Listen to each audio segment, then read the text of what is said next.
Madame, Messieurs, c'est encore un plaisir pour nous de vous retrouver pour ce nouveau magazine de votre émission Femmes. Femme qui reçoit pour vous aujourd'hui Maître Jeanne Matambo, c'est ça?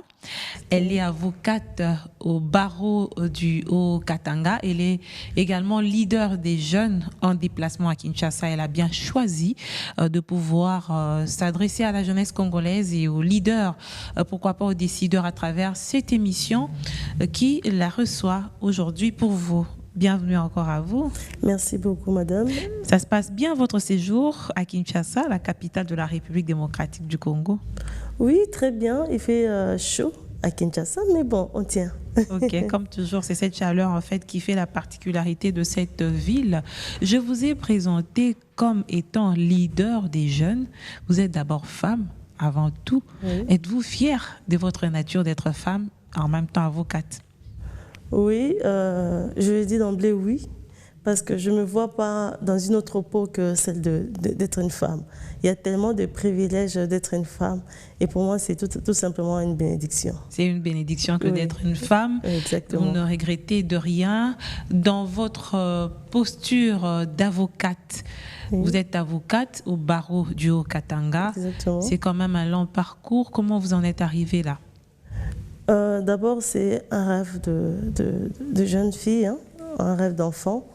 J'ai rêvé déjà, il y avait une émission qui passait dans une chaîne internationale déjà bien longtemps, avocate et juge, et un juge. Et c'est ça qui m'a nourri toute ma jeunesse, disant que moi aussi, je souhaiterais commencer à mettre des talons, prendre ma doge et aller défendre les causes des gens. Oui, ça n'a pas été facile, mais bon, jusque-là, on tient. Ça va très bien. Vous tenez le coup. Oui. Mais vous vous appelez leader, c'est vous-même ou ce sont les gens qui vous ont donné ce titre, la leader des jeunes? C'est un parcours, si je peux le dire ainsi. Depuis les cités universitaires, j'étais déjà intéressée par les mouvements associatifs des jeunes. Et c'est comme ça que je me suis lancée dans les mouvements des jeunes. Et quand on est dans une structure, une organisation non gouvernementale des jeunes, c'est tout simplement pour œuvrer pour sa communauté. Et ça fait pratiquement plus de 10 ou 15 ans que je suis dans les mouvements des jeunes. Et bon, c'est un travail aussi qu'on fait avec les amis. Et il y a cette reconnaissance-là. Aujourd'hui, on n'est pas leader politique, mais on est leader d'opinion dans ma province du Haut-Katanga. Ça vous tenterait de devenir aussi leader politique, pourquoi pas? Non, pour le moment, je n'aurai pas ce genre d'ambition, mais bon, chemin faisant peut-être. Vous êtes bien dans la société civile? Très, très bien, très, très bien. Alors, qui est leader finalement pour vous, selon vous? Un leader, c'est, comme je l'ai dit tout à l'heure, c'est quelqu'un qui montre, qui a une vision et qui associe les autres dans cette vision. C'est quelqu'un qui est comme un guide, qui montre un chemin que les autres peuvent aussi suivre. Voilà, de manière sur scène, qui est un leader. Et dans notre monde de la jeunesse, c'est vraiment quelqu'un qui organise un peu les choses en faveur de sa communauté, en faveur des questions ou des attentes des jeunes. Et puisque vous êtes dans ces domaines de la jeunesse, quels sont les problèmes des jeunes auxquels vous pensez que vous, en tant que leader, vous pouvez répondre? Ma présence ici à Kinshasa, c'est spécialement pour rencontrer des parlementaires katangais et échanger un peu par rapport à notre cahier des charges. C'est vrai, à l'époque de la présidente Mabunda, on avait envoyé un cahier des charges au niveau de l'Assemblée provinciale. Et aujourd'hui, je suis venue tout simplement pour un bilan. Au niveau de l'Assemblée nationale? Au niveau de l'Assemblée nationale. Oui. Oui, aujourd'hui, je suis venue tout simplement pour un bilan par rapport à nos parlementaires katangais, parce que c'est vrai, nous sommes entrés, on avait parlé avec quelques-uns, et on voulait voir s'il y avait un suivi effectif. Ça veut dire qu'il y avait des soucis, il y avait des questionnements, il y avait des attentes par rapport aux jeunes du Haut-Katanga. Et aujourd'hui, 4 ans après, on aimerait savoir, nos députés, qu'est-ce qu'ils ont fait concrètement par rapport à notre cahier des charges. C'était quoi vos principales préoccupations? Nous avons soulevé pratiquement 5 questions. La première, c'était de savoir que font nos leaders, nos parlementaires katangais concernant quelques fléaux, entre autres la montée des antivaleurs, Ça concerne toute la RDC, hein? C'est pas seulement les Katanga. Oui, mais là je parle spécialement des jeunes Katangais. Vous portez la voix des jeunes du Haut-Katanga. Les jeunes du Haut-Katanga. Effectivement, ça concerne toute la jeunesse de la République démocratique du Congo. On a eu des problèmes de manque d'unité, il y a beaucoup de problèmes de tribalisme, ainsi de suite. Il y a des problèmes de banditisme, de consommation de drogue, ainsi de suite, des boissons énergisantes, tout ça. Et on avait eu le temps de parler avec quelques parlementaires katangais déjà à leur première vacances parlementaires, mais jusqu'aujourd'hui on n'a pas eu de suite. C'est pour cela qu'on avait fait un déplacement avec quelques leaders et on avait nommé notre caucus main libre. Et jusqu'ici, ces revendications, est-ce que quand vous revenez faire un état des lieux, y a-t-il certaines qui ont eu un écho favorable ou il faudrait continuer à pousser? Bon, il y a quelques députés, on a vu leur effort, même si n'allant pas dans nos attentes, ils ont essayé de plaider quelques causes majeures. Par exemple, parce que la jeunesse du Haut-Katanga aujourd'hui est mal organisée, tout simplement parce qu'ils n'ont pas un conseil provincial de la jeunesse. Ça, c'est le premier point. Et comme les jeunes vont se référer à qui? Parce que là, je parle de la jeunesse, spécialement la jeunesse apolitique, les jeunes qui ne sont pas dans les partis politiques. Ceux qui sont dans les partis politiques, ils savent à qui s'adresser quand ils ont des doléances. Mais les jeunes qui sont apolitiques, les jeunes œuvrant dans les associations des jeunes, ne savent pas toujours comment atteindre les autorités, les décideurs par rapport à leurs problèmes. Il y a un écart entre la jeunesse et ceux qui décident? Un très grand écart. Aujourd'hui, les jeunes ils trouvent que nos autorités sont pratiquement inaccessibles. C'est comme ça qu'on avait plaidé déjà dans le temps pour qu'il y ait une organisation du Conseil provincial de la jeunesse. Okay. Comme c'est un trait d'union qui unit les jeunes et les décideurs, l'autorité provinciale, mais malheureusement, jusqu'à présent, ça n'a pas encore été fait. Mais bon, pour d'autres provinces, on a vu que c'était fait. Oui. Partout ailleurs, c'est fait, mais bon, le Haut-Katanga, c'est caprice et ces petits problèmes, mais on y travaille encore là-dessus. Ok. Mais au cas où ces revendications n'y trouvaient pas des réponses dans le délai, qu'est-ce que vous êtes en train de faire en attendant pour sensibiliser la jeunesse? Parce qu'on sait tous que cette jeunesse, c'est sur elle que repose l'avenir du pays.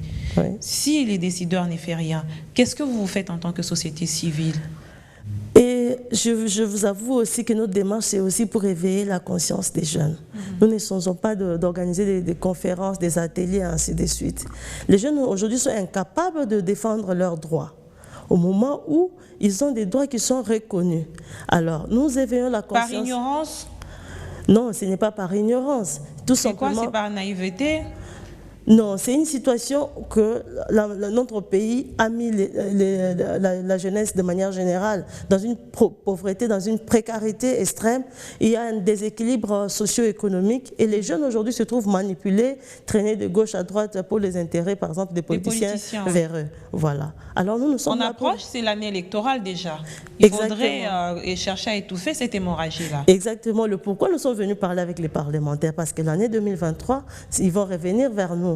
Quel sera leur discours? Et les jeunes doivent avoir un profil de quels genre de députés nous voulons pour le Haut-Katanga, qui sont là réellement pour défendre les causes de la jeunesse. Ça, c'est un travail qui doit se faire maintenant, en amont, une sensibilisation. Exactement, exactement. Et c'est ce que nous sommes en train de faire. Qui est derrière vous? Les jeunes. Les jeunes, c'est des amis, c'est des copains avec qui nous travaillons, c'est des jeunes que nous encadrons, que nous formons à Lubumbashi spécialement. C'est vrai qu'on parcourt presque toutes les villes du Haut-Katanga, mais c'est spécialement les jeunes, c'est ma seule motivation et voilà.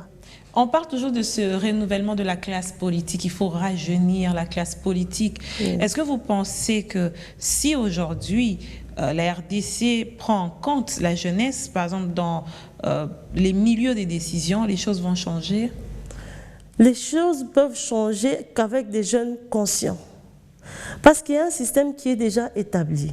Alors, ce n'est pas en changeant des figures ou une tranche d'âge qui peut changer quelque chose. Mais si on éveillait des jeunes conscients, les jeunes qui comprennent leurs responsabilités par rapport à l'État congolais, à notre nation, et aussi par rapport à la société et la communauté, je crois vraiment que les choses peuvent changer. Et en ce moment, c'est vrai que avec tout ce qui se passe dans notre pays, je sens cet engouement-là, je sens ce niveau de patriotisme et de civisme au milieu de jeunes qui veulent qu'il y ait un réel changement. Mais qu'est-ce qui nous manque? Ce qui nous manque, comme j'ai dit tout à l'heure, c'est là tout simplement la bonne gouvernance. Quelle est la bonne politique pour inciter les jeunes à donner le meilleur, à exceller dans ce qu'ils sont en train de faire? Il faut continuer à mener des plaidoyers. Bien sûr, nous continuons à mener des plaidoyers, nous continuons à organiser des ateliers, des formations, ainsi de suite, pour que les jeunes, d'abord, il faut unifier les jeunes, les intelligences.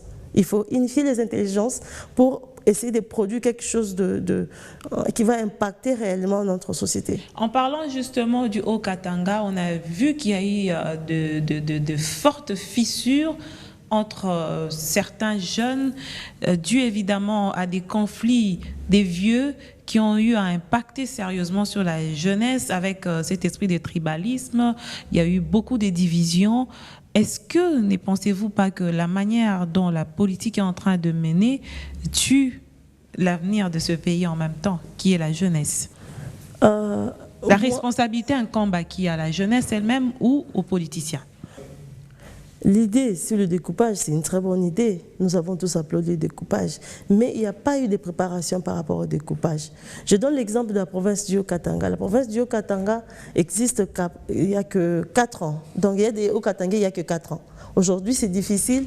Un vieux papa de 40 ans ou plus de 40 ans, 50 ans, c'est dire que je suis un Haut-Katangais. Non, vous êtes soit un Katangais tout simplement, vous n'êtes pas un Haut-Katangais. Parce que le Haut-Katanga n'existe qu'il y a 4 ans. Alors, aujourd'hui, il y a ceux qui se réclament autochtones. Tout simplement parce que le Haut-Katanga, c'est leur terre selon le découpage. Oui, mais est-ce pour autant qu'on peut tout changer dans moins de 4 ans? Pratiquement impossible. Par exemple, la ville de Lubumbashi, c'est la deuxième grande ville de notre pays, oui. Et c'est une ville cosmopolite. Donc, il y a tout le monde. Il y a tout le monde et on est habitué à vivre ensemble. Cette cohabitation pacifique ne peut pas changer à cause du découpage. Mais il n'y a pas que ça, il y a les conflits entre certains leaders katangais qui ont sérieusement impacté sur le vécu de certains jeunes dans les milieux habituels. C'est tout simplement la politique. Alors, comme j'ai dit, ce qui nous cause beaucoup de tort, c'est tout simplement la politique. C'est vrai, il y a ce côté régionalisme, il y a ce côté, non, nous sommes de telle part ou de tel camp. De tel contrée. Mais est-ce que les jeunes suivent? Non, les jeunes ne suivent pas. Du moment où les jeunes, déjà, par rapport à leurs prérogatives, ils ne se retrouvent pas et ils savent que c'est un jeu politique, ils sont là pour un intérêt, un polo, un 10 $, 5 000 francs, et puis ça s'arrête là. Mais inculquer ça dans la tête de la jeunesse. Aujourd'hui, au Katanga, moi, quelqu'un ne peut pas me faire croire qu'au Katanga, les jeunes sont tribalistes. C'est faux et archi faux. Faux et archi faux.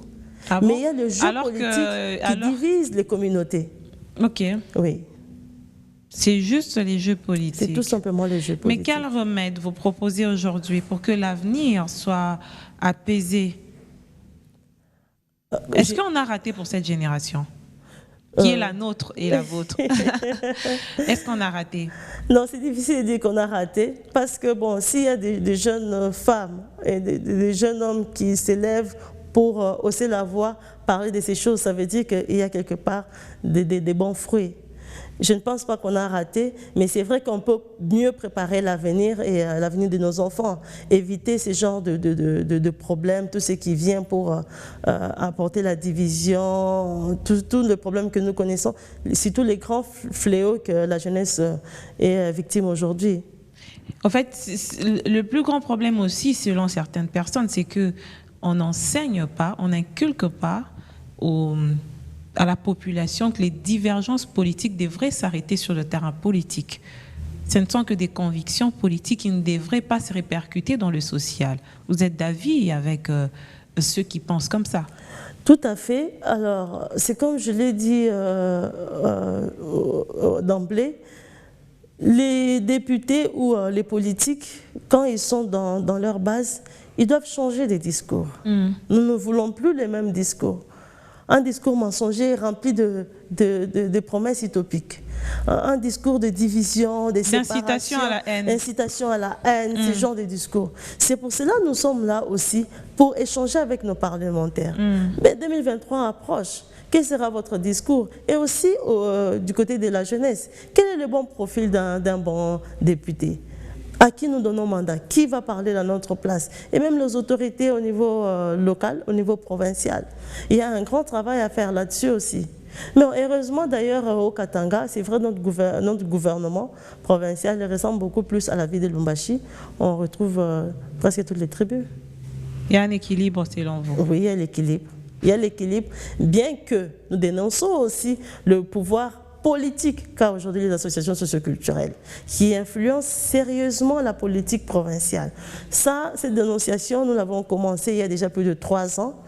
La tournure ou l'image que nos associations sociopolitiques au niveau du Haut-Katanga prennent en ce moment. Ils ont un pouvoir qu'on ne sait plus contrôler. Ce n'est pas tard. Pourquoi ne pas créer des associations qui seront saines? Qu'est-ce que vous attendez par une association saine? Qui ne sont pas encore influençables sur le plan politique. Les associations dont vous parlez, apparemment, ce sont des associations qui ont déjà des racines dans la politique. Oui, des associations qui ont des racines dans la politique. Mais c'est aux politiques de recadrer ces choses-là. Une association socio-culturelle, vous êtes là pour la promotion de votre culture et non s'intéresser à la politique ou influencer la politique jusqu'à amener une certaine division dans les communautés. Non. Alors, c'est aux politiques de bien recadrer ces choses parce qu'à un moment donné, ils sont aussi perdants. Parce que c'est difficile aujourd'hui, un jeune Lualabé venir émerger au Katanga. Tout simplement, il y a cette question-là. Il n'appartient pas à notre communauté, ainsi de suite. Non, ça, ce n'est pas le travail d'une association socioculturelle. Alors, Maître Jeanne, quelle est la place de la femme dans ce combat que vous êtes en train de mener dans la jeunesse? Oui. La place de la femme elle est sur le même pied d'égalité qu'un homme. La jeunesse d'aujourd'hui, femme ou garçon, doit comprendre que nous ne sommes plus dans le genre, nous sommes dans les actions. Une femme doit être instruite tout autant qu'un homme. Elle doit avoir les mêmes qualités, les mêmes capacités, tout autant qu'un homme. Parce que la société est injuste. Si nous gardons cette image, notre posture de non, nous on attend l'équilibre, on attend l'égalité, que les listes soient équilibrées, la parité, comme ça on va nous placer là-bas pour faire la parité. Non. Non, non, nous devons être armés autant que les hommes. Parce que bon, la société d'aujourd'hui exige cela. On ne peut pas se dire, non, nous sommes les femmes, on attend le mariage. Mais est-ce que les Congolais hommes sont prêts à ça? Oui, aujourd'hui on parle de la masculinité positive, il paraît. Je pense qu'ils sont prêts. C'est pour cela qu'il faut instruire les hommes et les femmes. C'est très important. L'éducation est la clé de beaucoup de choses. Et l'éducation est la base. Et l'éducation commence à la maison. La manière dont une mère traite son fils et sa fille, vous ne pouvez pas faire de différence. Envoyer le garçon dans les meilleures écoles et demander à la fille de faire ce qu'on appelle le double job. Elle va à l'école, elle doit revenir, elle fait le ménage, elle fait ça et tout. Elle accompagne la maman au marché. Elle ne donne pas les capacités qu'il faut à l'école. Elle ne sait pas se concentrer à son instruction. Parce qu'elle doit rester moyenne dans les deux. Soit moyenne à l'école, moyenne aussi à la maison. C'est difficile d'être meilleure. C'est une forme de préparation, non, par rapport aux tâches ménagères qui sont de manière naturelle, ici en Afrique, attribuées aux femmes. Vous avez dit de manière naturelle. Est-ce que nous sommes réellement encore dans le naturel? Les tâches ménagères, c'est des tâches. C'est des tâches. Ça n'a pas de figure ni de genre. Autant que vous donnez des tâches aux hommes, autant qu'il faut donner aussi aux femmes. Vous apprenez aux filles de faire la vaisselle, les garçons aussi.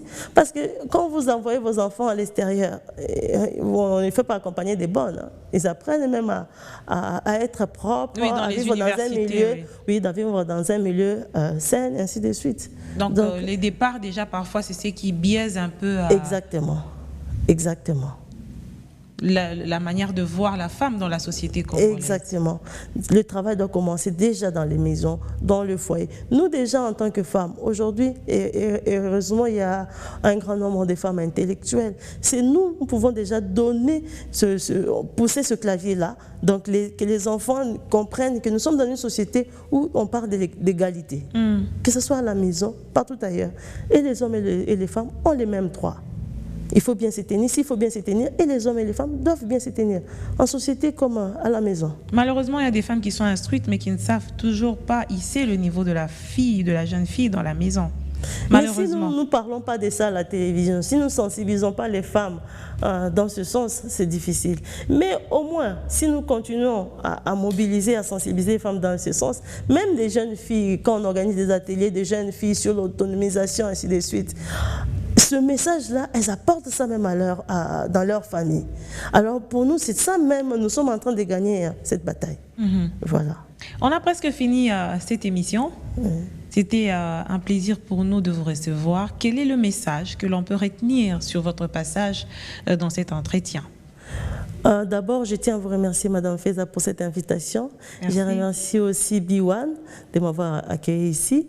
Et mon message est simple, mon message c'est la jeunesse du Haut-Katanga doit prendre conscience des enjeux actuels et des enjeux à venir. Je tiens aussi je n'ai pas eu le temps de parler de ça ici, nous avons lancé une série de formations dans les camps militaires. Oui. En tant que, moi-même je suis membre de l'association des enfants des militaires et policiers, nous avons lancé une série de formations professionnelles parce que nous avons constaté qu'il y a beaucoup de banditisme dans des camps et aussi beaucoup de prostitution, donc ça crée ce déséquilibre-là. Et beaucoup d'antivaleurs. Beaucoup d'antivaleurs, l'émergence vraiment des antivaleurs dans les camps militaires. Alors nous devons soigner cette image-là, c'est comme ça que nous avons lancé une série de formations dans les camps, et là on a commencé avec le camp Vangu, mais ça va bientôt se répandre dans toutes les villes du Haut-Katanga. Alors je tiens à remercier tous les amis avec qui nous menons cette lutte. Président Simon Kalenga, Stédor Mouloko, Dani Mwand, ils sont tellement nombreux, James Dunia, Tim Zouzi, beaucoup de jeunes du Haut-Katanga, James Kimbayo et tout, c'est des jeunes avec qui nous sommes serrés les mains, comme on dit, pour essayer un peu de bouger les choses. Merci, bonne chance par rapport à cette formation. Merci beaucoup, madame. Merci. Et l'on espère que cela va sensiblement réduire les antivaleurs dans les camps militaires et surtout donner la chance à ces enfants d'être instruits et éduqués. C'est ça qui pose plus problème. Madame, messieurs, c'était un réel plaisir pour nous de recevoir pour vous Maître Jeanne qui nous vient du Haut-Katanga. À très bientôt pour un nouveau numéro de votre magazine Femmes.